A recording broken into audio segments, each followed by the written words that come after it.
अस्सलाम वालेकुम dear viewers, कैसे हैं आप लोग। This is professor Mohammad Afzal और आप देख रहे हैं मेरा YouTube channel and rather chemistry का यूट्यूब चैनल। भाई मेरा कहाँ है यूट्यूब चैनल, ये केमिस्ट्री का है। सारे केमिस्ट्री के लेक्चर्स आते हैं या उसके अलावा एजुकेशनल इन्फॉर्मेशंस आती हैं। तो व्यूवर्स, सबसे पहले तो आप सब्सक्राइब कर दें अगर जो फर्स्ट टाइम देख रहे हैं। उसके अलावा बेल आइकन प्रेस करें और ऑल नोटिफिकेशंस पे क्लिक कर दें। तो आज चलते हैं टाइम वेस्ट किए बगैर अपने लेक्चर की तरफ। तो जी शेख साहब, आप तैयार हैं? पढ़ लें हम फिर? चलें, आप इतनी ज़िद करते हैं तो मैं पढ़ा देता हूँ।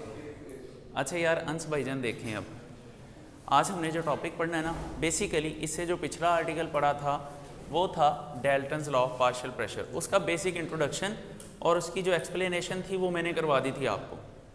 अब हमने इससे आगे जो पढ़ना है ना वो है कि calculating the partial pressure of a mixture.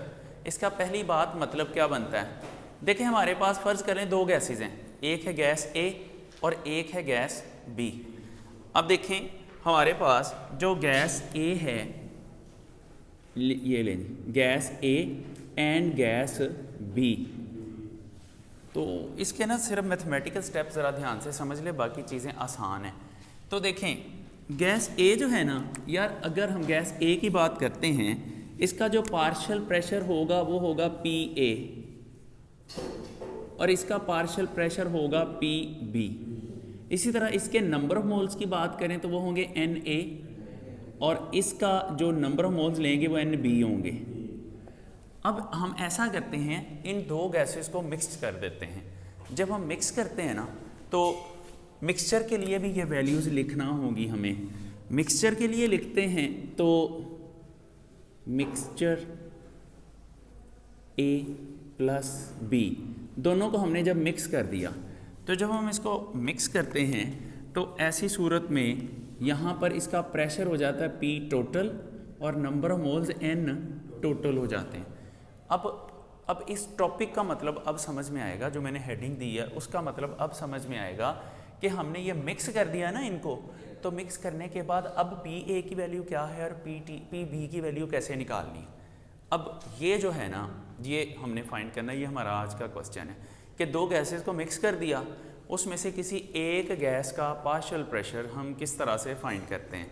तो वो देखें, यहाँ पर ना हम तीनों गैसेस के लिए अलग अलग इक्वेशन बनाते हैं।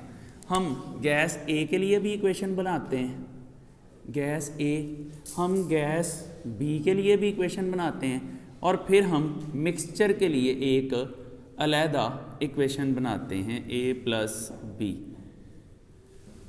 अच्छा, अब देखें यहाँ पर क्या होता है कि जो गैस ए है इसके ऊपर हम जनरल गैस इक्वेशन अगर अप्लाई करें, जनरल गैस इक्वेशन होती है P V is equal to n R T. तीनों के लिए P V is equal to n R T आ जाएगा, इसके लिए भी P V is equal to n R T. अच्छा यार, अब ज़रा एक चीज़ नोटेबल है, बड़ी सिंपल सी, वो ये है कि मैंने कहा था वी आर और टी ये कांस्टेंट होते हैं। नंबर ऑफ मोल चेंज होने से प्रेशर चेंज होता है। तो गैस ए के number of mole n A हैं, गैस ए का पार्शियल प्रेशर पी ए है।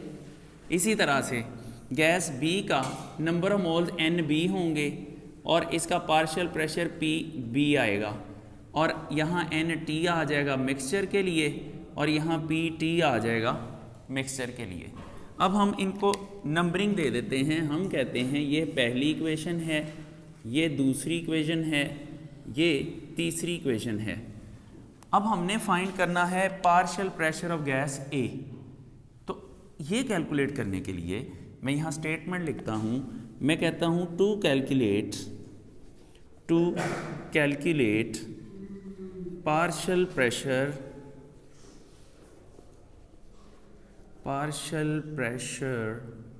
Of gas A.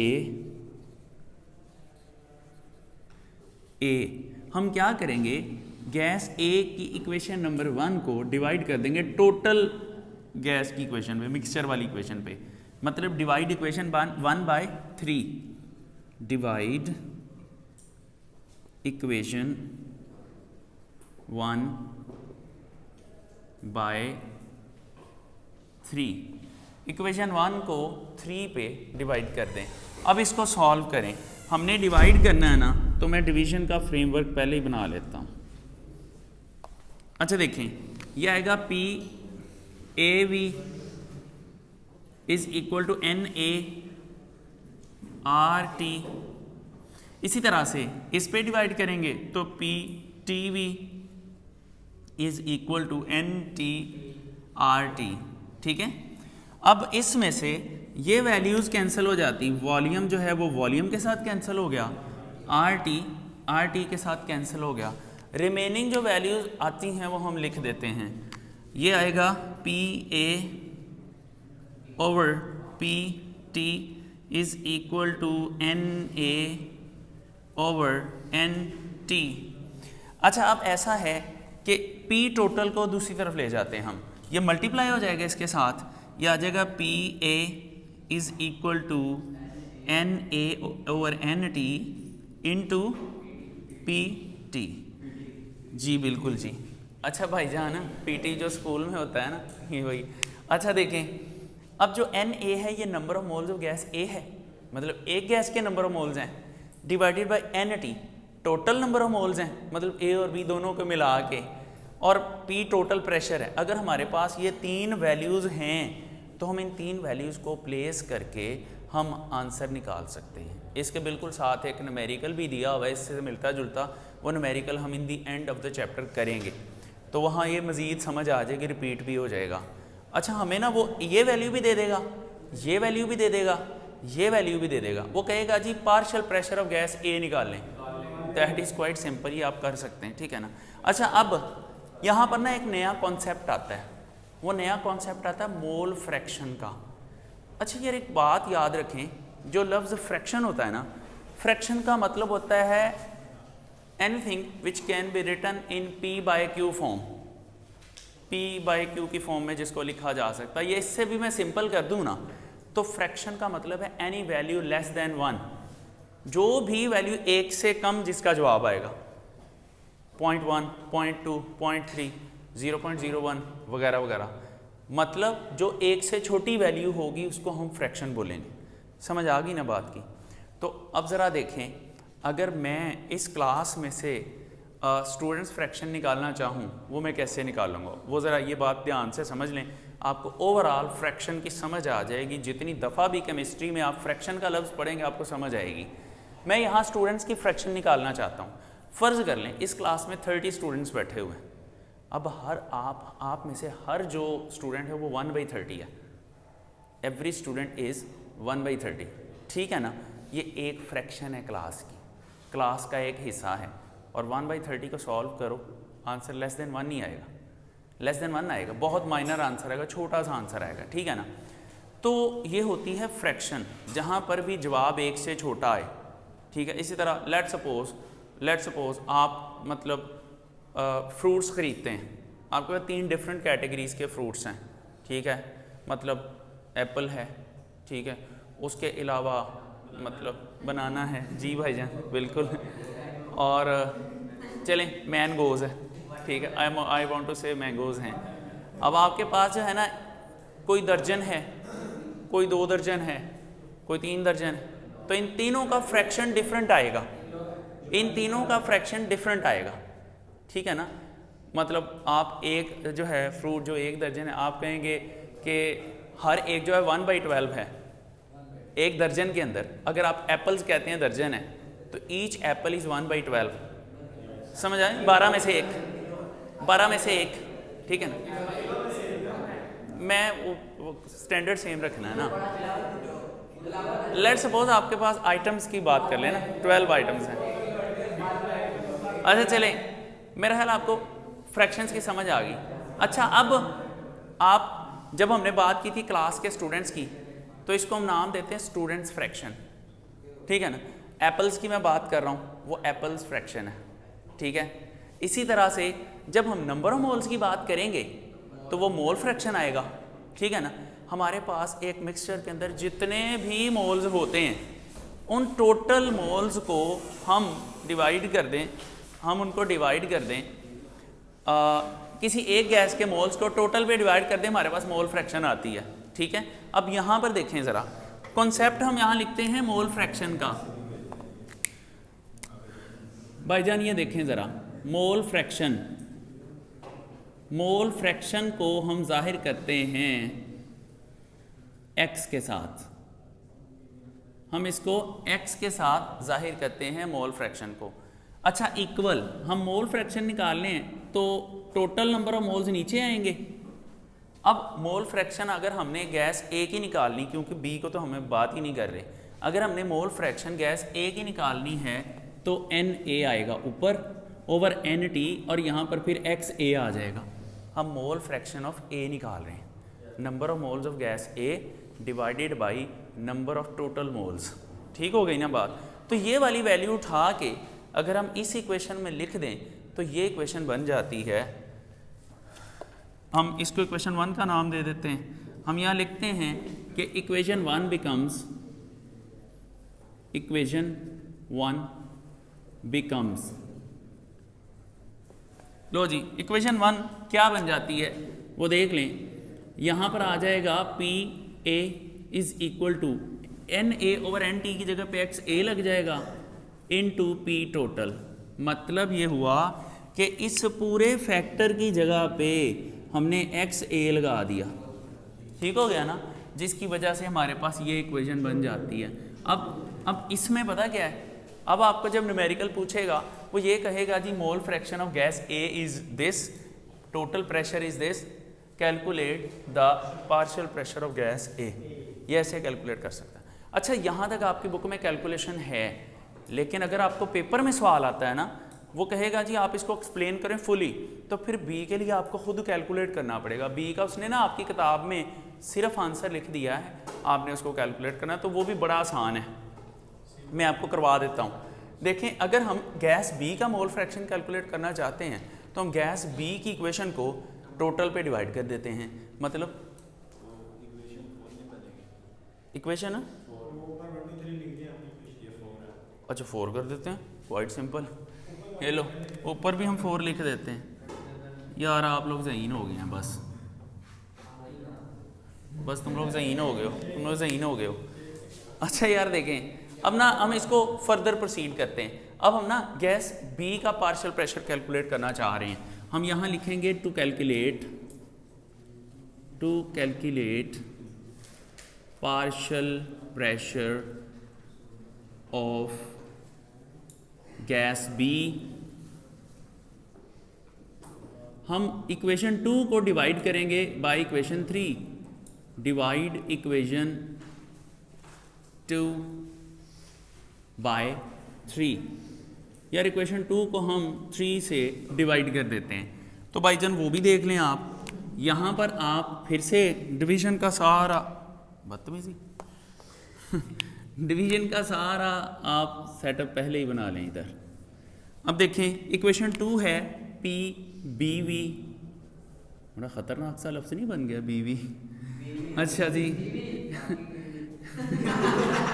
N B R T over P total V is equal to, ये पी टी वी वैसे ख़तरनाक ही है, थका सा चैनल है, लेकिन चलो हमें वर्ल्ड कप के मैचेस तो दिखा रहा है कम से कम।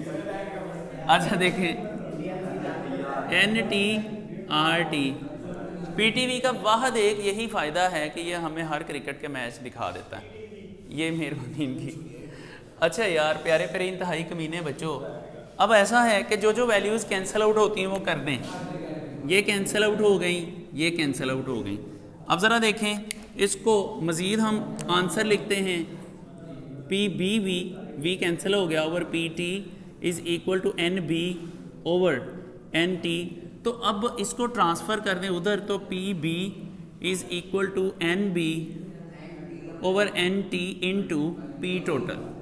अच्छा यार अब यहाँ पर भी ज़ाहिरी बात है, ये number of moles of fraction B है और ये टोटल नंबर ऑफ मोल्स हैं, तो ये भी टोटल मोल फ्रैक्शन के बराबर आ जाएगा। ठीक हो गई बात? तो इसको हम एक्स बी लिख देते हैं, हम ये वैल्यू पुट करते हैं, पुट इक्वेशन नंबर 5 कह दें इसको, आप लिखें put n B over n T is equal to x B in equation number 5, equation 5। अच्छा यार ये इक्वेशन 5 में पुट कर देते हैं, that is P B is equal to x B into P total. लो जी ये हमारे पास वैल्यू आ जाती है partial pressure of gas B find करने के लिए, ठीक है। अब आपने मैथमेटिकल कैलकुलेशन सारी ये करनी है और उसके अलावा एडिशनली आपने बुक से क्या करना है कि ये जो मैंने वैसे ओरली बात बताई ना, ये वाली, ये जो मैंने इतना लिखा है, आपने ये नहीं लिखना। आपने पेपर में एक्सप्लेन करते हो ना, आपने ये पोर्शन नहीं लिखना। इसकी बजाय ना आपने जो बुक में पहले 2 छोटे छोटे पैराग्राफ्स में एक्सप्लेनेशन दी है ना, आपने वो लिखनी है। समझ आई ना बात की? तो आपका ये एक लॉन्ग क्वेश्चन कंप्लीट हो जाएगा और ये इम्पोर्टेंट नहीं है, आप लोग बस इसको कर लीजिएगा। मैथमेटिकल कैलकुलेशन है, आसान है, इसीलिए मैंने कहा कि मैथमेटिकल कैलकुलेशन ज़रूर कर लें, है आसान ये, इसको ड्रॉप करना नहीं बनता, इसको कर लें। अच्छा इससे आगे ना इसकी एक है एग्जाम्पल, वो हमने नहीं करनी। एग्जाम्पल को छोड़ के थोड़ा आगे जाएंगे, applications of Dalton's law of partial pressure है, वो कर लें, वो बहुत इंपॉर्टेंट क्वेश्चन है। एप्लीकेशंस ऑफ डाल्टन्स लॉ, और एप्लीकेशन 4 एप्लीकेशन है, ये बड़ा फिट लॉन्ग क्वेश्चन बनता है। लेकिन स्पेशलिटी ये है कि इसकी चारों एप्लीकेशन लहदा शॉर्ट भी बनते हैं, ठीक है ना। तो हम इनको 1 बाय 1 पढ़ते हैं। शॉर्ट के लिए तो हमें याद करना ही पड़ेगा इसे। यार देखें,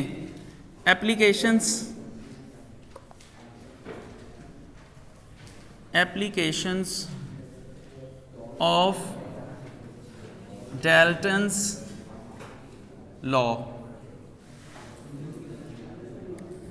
लो जनाब, हम एप्लीकेशंस ऑफ डाल्टन्स लॉ पढ़ने जा रहे हैं। इसकी सबसे पहली एप्लीकेशन है, अगर उसके ऊपर आप हेडिंग देना चाहते हैं ना पहली एप्लीकेशन के ऊपर, तो आप बरादर बल्कि हेडिंग देंगे ज़रूर।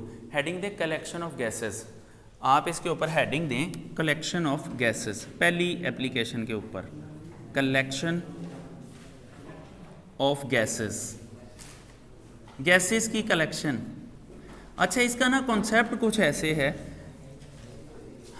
असल में इसका कॉन्सेप्ट कुछ ऐसे है कलेक्शन ऑफ गैसेस का, कि फ़र्ज़ कर लें कोई एक एक्सपेरिमेंट करवाया गया कहीं पर भी। एक्सपेरिमेंट जिस बर्तन में करवाया गया उस बर्तन में पानी भी मौजूद है। अब मैं ये डायग्राम नहीं आपने बनानी, मैं जस्ट आपको समझाने के लिए डायग्राम बना रहा हूँ। आपने जितना बुक में लिखा आपने जस्ट वही लिखना है, आपने उसके अलावा एडिशनली कुछ भी नहीं लिखना। अच्छा जी, मैं डायग्राम बनाऊँगा सिर्फ आपको समझाने के लिए। यार वो कहता है एक बर्तन है, उस एक बर्तन के अंदर आपने उसको कवर किया ऊपर से, उसके अंदर वाटर है नीचे, ये वाटर है, हियर इट इज़। अब कहता है कि इस वाटर के अंदर कोई ना कोई एक्सपेरिमेंट किया गया, कोई एक्सपेरिमेंट किया गया। अब वो एक्सपेरिमेंट के नतीजे में कोई ना कोई गैस बनी है, ठीक है, फ़र्ज़ कर लें हाइड्रोजन गैस बन गई। अब वो गैस जो है ना, ज़ाहिरी बात है पानी में से निकल के वो गैस यहाँ इकट्ठी होना शुरू हो जाएगी। ये उसके गैस के पार्टिकल्स हैं जो मैंने रेड मार्कर से शो कर दिया। ये गैस पार्टिकल्स हैं, ड्राई गैस, ड्राई गैस। अब ये जो गैस है, ज़ाहिरी बात है इसके मॉलिक्यूल जाके ऐसे दीवारों के साथ टकराएंगे हर साइड पे, तो ये जो प्रेशर लगाएंगे वो गैस का प्रेशर होगा। उसको हम पी ड्राई का नाम दे देते हैं कि pressure exerted by dry gas, हम इसको पी ड्राई का नाम दे देते हैं। इसका जो प्रेशर है वो है पी ड्राई। क्लियर होगी बात? लेकिन यार आपको पता वाटर के अंदर इवेपोरेशन हमेशा होती रहती है, उसके वेपर्स बनते रहते हैं, वो भी हमने अगले चैप्टर में डिस्कस करना है इवेपोरेशन को भी बड़ी डिटेल में, और बड़ा इंटरेस्टिंग आर्टिकल है। इससे अगला जो चैप्टर है इंटरमॉलिक्यूलर फोर्सेस का है, और यकीन करें आपको बहुत मज़ा आएगा जब हम इंटरमॉलिक्यूलर फोर्सेस पढ़ेंगे। उसमें इतनी ज़्यादा इन्फॉर्मेशन है कि डेली लाइफ में से इतनी एग्जांपल्स निकाल लेंगे हम कि आपको वैसे उस टॉपिक में इंटरेस्ट क्रिएट हो जाएगा। अच्छा देखें यहाँ पर ना फिर क्या कहता है, इसके वेपर्स बनते हैं पानी के, मैं ना उनको ब्लू मार्कर से शो कर देता हूँ, हियर इट इज़। नहीं मेरी मर्जी, बस ठीक है, मर गए भाई। अच्छा देखें यहाँ पर ना, अब ये जो ब्लू पार्टिकल्स हैं यार ये वाटर वेपर्स के हैं, हम इसको कह सकते हैं, ये देखें ये हैं वाटर वेपर्स, वाटर वेपर्स, और इसका जो प्रेशर होगा वो पी वाटर वेपर्स का होगा, पी डब्ल्यू वेपर्स लिख देता हूँ मैं जी। और पता क्या होगा, इन दोनों का जो मिक्सचर होगा ना उसको हम बोलेंगे मॉइस्चर, नमी। प्रेशर एक्सर्टेड बाय मॉइस्चर, जी गफार भाई आ जाएं। अच्छा, इसको हम बोलेंगे मॉइस्चर। अब ऐसा करते हैं, हमने टोटल प्रेशर मालूम करना है। अब अहमद हसनैन को पता है कि जब हम ड्राई गैस को और वाटर के प्रेशर को ऐड करेंगे तो ही हमारे पास टोटल प्रेशर आएगा ना। हम ऐसे लिखते हैं इस इक्वेशन को कि P dry plus P water vapours, ये दोनों को ऐड कर दिया तो टोटल प्रेशर आ गया। इसको आप या तो P टोटल लिख सकते हैं, लेकिन बुक में P टोटल नहीं लिखा गया, उसने मॉइस्चर लिखा है। मॉइस्चर की शॉर्ट फॉर्म लिखी है MOIST, मॉइस्चर, नमी, ठीक है ना। अब हमारे पास ये टोटल प्रेशर भी आ गया और दोनों गैसेस का पार्शियल प्रेशर भी आ गया। अब हमने निकालना है ड्राई गैस का पार्शियल प्रेशर है इसका। तो क्या करेंगे, इसको अपनी जगह पे रहने दें। P ड्राई ये अपनी प्लेस पे है और ये P मॉइस्चर जो है अपनी जगह पे, ये उधर जाके माइनस हो गया। वाटर वेपर्स उधर जाके P मॉइस्चर में से माइनस हो गए। तो अगर हमारे पास ये वैल्यू मौजूद है, तो हम इसको सॉल्व करके ड्राई गैस का पार्शियल प्रेशर निकाल सकते हैं। और इसके अलावा वो कहता है कि P ड्राई तो चलो आप वैसे लिख दें, P ड्राई, अब P मॉइस्चर भी वैसे लिख दें, माइनस वाटर वेपर्स जो होते हैं ना, इसके प्रेशर को हम एक नया नाम देते हैं, that is aqueous tension. Aqueous होता है वाटर और टेंशन बेसिकली प्रेशर को ही कहते हैं। तो वही बात होगी, प्रेशर एक्सर्टेड बाय वाटर, तो इसको हम नया नाम एक्वस टेंशन भी देते हैं। अब यहाँ पर करके ना एक्वस टेंशन वाली बात ये करके यहाँ पर ये शॉर्ट क्वेश्चन कंप्लीट हो जाता। अब ये क्वेश्चन कैसे आएगा, वैसे तो ये लॉन्ग क्वेश्चन है सारा, लेकिन अगर वो शॉर्ट क्वेश्चन पूछे तो शॉर्ट क्वेश्चन आएगा how gases are collected over water.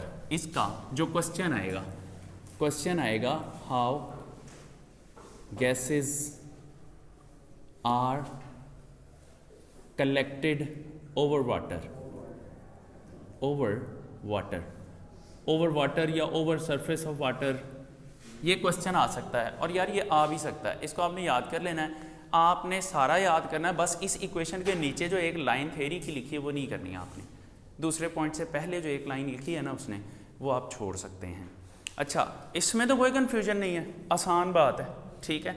हाँ, अगर किसी बच्चे को पढ़ते हुए किसी चीज़ का मसला है तो वो मेरे साथ कंसल्ट कर लेना आपने बाद में ना, कि सर ये रीडिंग करवा दे ज़रा। वैसे इसकी रीडिंग की भी ज़रूरत नहीं है, जहाँ मुझे लगेगा कि रीडिंग की ज़रूरत है वो मैं करवा दिया करूँगा। अच्छा देखें, इससे आगे जो दूसरा पॉइंट है, दूसरे और तीसरे पॉइंट को मिलाकर एक शॉर्ट क्वेश्चन बनता है। वो एक शॉर्ट क्वेश्चन कौन सा बनता है वो भी देख लें। क्वेश्चन इसका बनता है कि जी जो Dalton's law of partial pressure है वो हमारे रेस्पिरेशन फिनोमेना के ऊपर कैसे एप्लीकेबल है।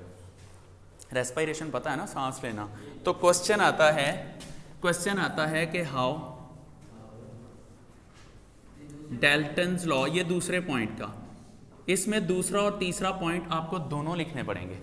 हाउ डाल्टन्स लॉ, और ये बड़ी आसान बात है, of partial pressure is applicable on respiration phenomena। यार ये क्वेश्चन ऐसे आ सकता है। इसी क्वेश्चन को वो थोड़ा चेंज करके भी पूछ सकता है। वो कहता है कि जब हम हाई आल्टीट्यूड पे जाते हैं, हिली एरियाज़ में जाते हैं, ये फरवरी में इंशाल्लाह आपका टूर जाएगा मरी में और यूबिया वगैरह में, तो जब आप वहाँ जाएंगे ना मरी, यूबिया, पट्रियाटा के इलाकों में, तो वहाँ जब आप भागें दौड़ेंगे तो सांस फूल जाता है। उसकी वजह क्या है ये भी इसमें वो पूछता है। कहता है हम जब हिली एरियाज़ में जाते हैं या हाई आल्टीट्यूड पे जाते हैं, आपको पता है वो इलाके बुलंदी पे हैं, तो कहता है हमें सांस लेने में दिक्कत क्यों पेश आती है। तो इसी क्वेश्चन को वो घुमा के ऐसे भी पूछ सकता है। और ये सेम क्वेश्चन पूछा जा सकता है कि वाई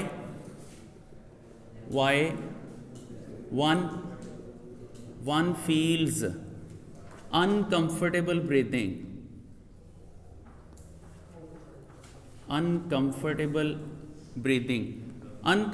ब्रीदिंग का मतलब है सांस लेने में दिक्कत होना।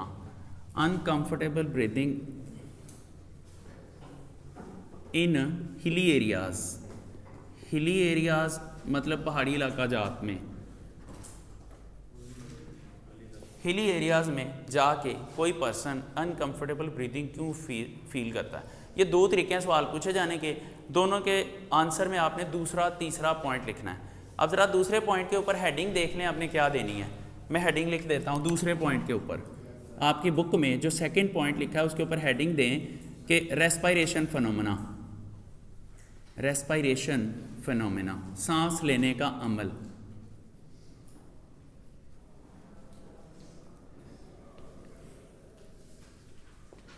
लो जी, रेस्पायरेशन फिनोमेना, यार बड़ी आसान बात है। देखें, जो जिस हवा में हम सांस ले रहे हैं ना, इस हवा के अंदर, इस हवा का टोटल प्रेशर 760 टॉर है, 1 एटमॉस्फेयर है ना, जो कि 760 टॉर के बराबर होता है। ये सारी गैसेस का है। अगर उनमें से विंडो को क्लोज कर दो, देखें वो ना सारी गैसेस का है। अगर हम उसमें से सिर्फ ऑक्सीजन का पार्शियल प्रेशर निकालेंगे तो वो पार्शियल प्रेशर ऑफ ऑक्सीजन ही कहलाएगा। एक गैस का प्रेशर वो होता है 159 टॉर, 159 टॉर। मतलब PO2 की अगर हम बात करें पार्शियल प्रेशर ऑफ ऑक्सीजन, तो एयर के अंदर ये होता है 159 टॉर, ठीक है। और हमारे जो जिस्म के अंदर ना, मतलब हमारे लंग्स के अंदर, हमारे जिस्म के अंदर ये सिर्फ 116 टॉर होता है, 116 टॉर लंग्स। यार ये 116 टॉर होता है, 116 टॉर। अब होता क्या है, बाहर प्रेशर ज़्यादा है, हमारे जिस्म के अंदर कम है ऑक्सीजन का प्रेशर, ये खुद ब खुद बाहर से हमारे लंग्स के अंदर जाती। समझ आ गई ना? इसको कहते हैं डिफ्यूजन। मतलब डिफ्यूजन के ज़रिए जो ऑक्सीजन है वो हवा से हमारे लंग्स में डिफ्यूज़ कर जाती है और हमें सांस लेने में दुश्वारी नहीं आती। विदाउट वेस्टिंग अवर एनर्जी हमें सांस आता है। हम सो भी रहे हैं तो सांस आ रहा है, हम कुछ भी नहीं कर रहे, सांस आ रहा है, ठीक है। वजह क्या है कि बाहर ऑक्सीजन की कंसंट्रेशन ज़्यादा है, हमारे जिस्म के अंदर कम है। बाहर से ऑक्सीजन हमारे जिस्म के अंदर खुद ब खुद आती है। And we take a deep breath like, then we say thanks to Allah almighty, ठीक है ना, not the Om, we say thanks to Allah almighty. अच्छा जी, अब पता क्या है, फिर सांस बाहर जब आता है फिर क्या होता है वो भी सुन लें। जब हम सांस लेते हैं ना तो हमारे बॉडी के अंदर सेलुलर रेस्पायरेशन होती है। हमारे जो ब्लड के अंदर ना जितने भी कार्बन कंटेंट या इम्प्योरिटीज़ होती हैं ना, वो ऑक्सीजन के साथ मिलके कार्बन डाइऑक्साइड बनाती हैं। कार्बन डाइऑक्साइड वाला खून लेके जो ट्रांसपोर्ट सिस्टम है वो लंग्स में आता है, ठीक है, दिल में आता है, ठीक है। दिल से वो जो है ना उसको फिर प्योरीफिकेशन सेक्शन के लिए लंग्स में भेज देते हैं। अब वो कार्बन डाइऑक्साइड वाला खून होता है जो लंग्स में चला जाता है। लंग्स से फिर उसकी ऑक्सीजनेशन होती है और जो कार्बन डाइऑक्साइड होती है ना लंग्स में जो बनती है वहाँ, वो कार्बन डाइऑक्साइड फिर उसकी प्रेशर हमारे फेफड़ों के अंदर ज़्यादा हो जाता है, वो फिर कार्बन डाइऑक्साइड बाहर आती है खुद ब खुद। तो जब हम सांस अंदर लेके जाते हैं जिस्म के तो ऑक्सीजन लेके जाते हैं, जब हम सांस बाहर निकालते हैं तो कार्बन डाइऑक्साइड निकालते हैं। ऑक्सीजन का प्रेशर बाहर ज़्यादा होता है, वो हमारे जिस्म के अंदर खुद जाती है, और कार्बन डाइऑक्साइड का प्रेशर हमारे जिस्म के अंदर ज़्यादा होता है, वो खुद बाहर आ जाती है। थैंक्स टू अल्लाह मियाँ जी, ठीक है ना। तो अब दूसरी बात, दूसरा पॉइंट, तीसरा पॉइंट भी आपने इसके आंसर में लिखना है। अब तीसरे पॉइंट पे आप हेडिंग क्या देंगे? रेस्पायरेशन एट हाई आल्टीट्यूड, बुलंदी पे respiration, respiration at high altitude. K2 की बात कर लें, वट एवर, K2 पे तो खैर बिल्कुल ही ऑक्सीजन लेवल नहीं होता। देखें, अगर हम हाई आल्टीट्यूड पे चले जाएं, मरी में चले जाएं या यूबिया में चले जाएं या नारायण का गान वाली साइड पे बाबूसर टॉप पे चले जाएं। बाबूसर टॉप हाईएस्ट पॉइंट है नॉर्दर्न एरियाज़ का, जहाँ तक हम पहुँच सकते हैं बाई वैन्स, बाई बसेस, जहाँ हम जा सकते हैं। बाबूसर पास या बाबूसर टॉप जो है वो हाईएस्ट एरिया है हमारे यहाँ नॉर्दर्न एरियाज़ का, पेशावर का।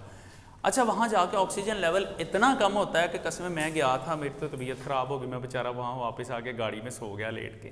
तो इतनी ऑक्सीजन कम होती है वहाँ पे। तो अब पता क्या है, यहाँ देखें पार्शियल प्रेशर ऑफ ऑक्सीजन। यार ये आखिरी बात है, फिर हम इसको क्लोज करते हैं। Partial pressure of oxygen. अब यहाँ पर जो एयर होती है ना हाई हिली एरियाज में, वहाँ पर पार्शियल प्रेशर ऑक्सीजन का कम होकर 119 टॉर रह जाता है। ओवरऑल ऑक्सीजन की कंसंट्रेशन ही कम हो जाती है और हमारे लंग्स के अंदर होता है 119 टॉर 116 टॉर सॉरी। तो देखो ना फ़र्क तो बड़ा थोड़ा नहीं रह गया, फ़र्क तो बहुत थोड़ा रह गया। तो हम नॉर्मल चलते रहे तो हमें सांस आता रहता है, क्योंकि अभी भी इधर प्रेशर ज़्यादा है, खुद ब खुद डिफ्यूजन होती रहेगी।